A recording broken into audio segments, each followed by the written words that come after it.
Richard, we are on our way to the Isle of Bute, which is your family home. Yeah.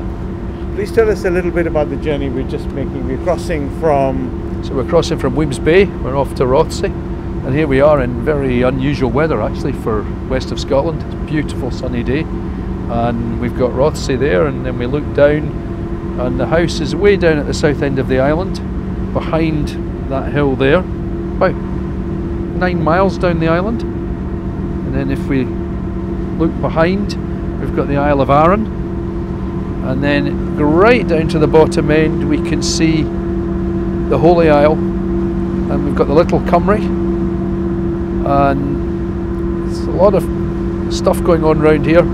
The Buddhists are on the Holy Isle these days, the Maharishis are on the Little Cymru, and there's a big Christian retreat on the Big Cymru. And we're going to see St Blaine's Chapel and some of the stuff that's at the south end of Bute later today. Where is Mount Stuart, where we're going to also? So yeah, Mount Stuart's about halfway down the island in the woods there. Yes, completely protected in terms of being able to actually see the house. I think we can maybe see one little spire.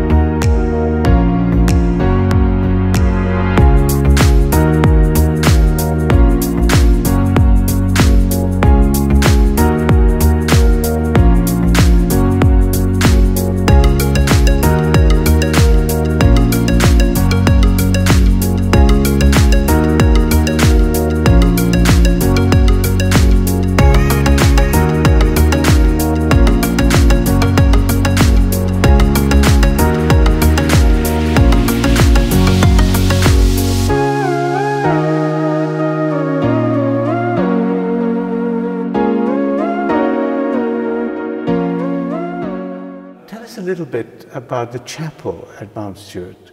So the chapel here was basically the third Marquess of Bute, John Patrick Crichton Stuart. It was his dream to have a chapel on his house, and when the original house got burnt down and the new house, which we currently have, was started to get built in 1880, this was put into the plans.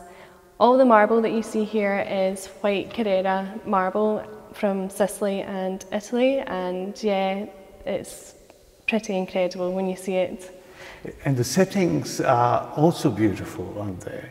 Do you want to describe the settings in which this chapel and this house stands? So the chapel and the house sits within 300 acres of gardens and grounds on the Isle of Bute, which is in the west coast of Scotland.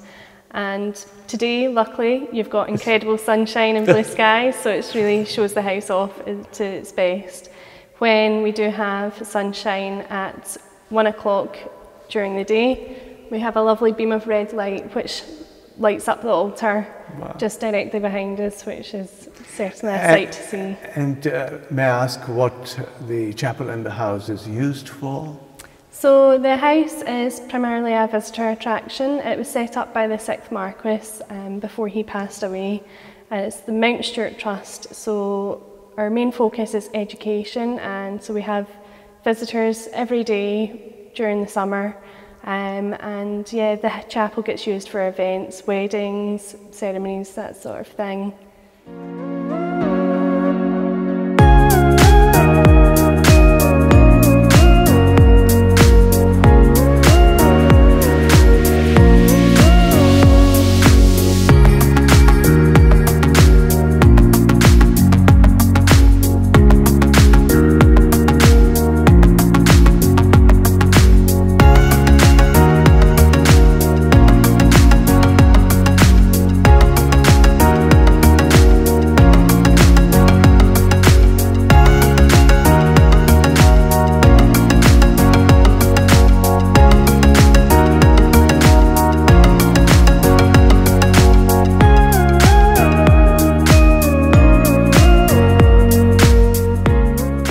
So this beautiful place was originally a monastic settlement in the 6th century, founded by St Caton, and He had a nephew, St Blaine, and the monastic settlement was here right through the Dark Ages.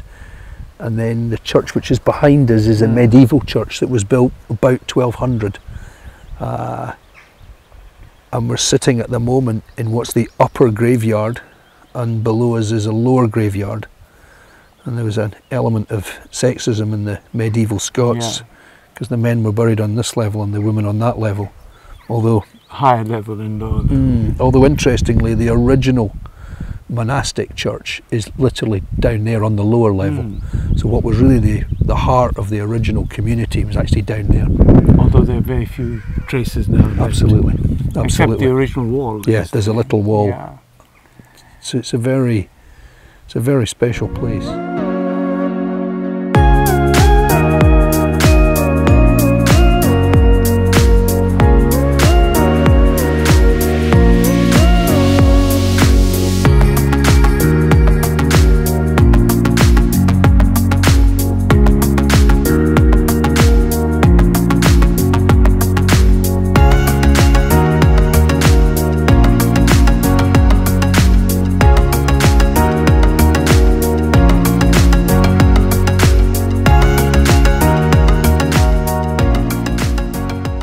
A little bit of the history of Bute. It's very much a question of, as you saw coming along, farming people who are really, although they're all scattered, they're a great brotherhood.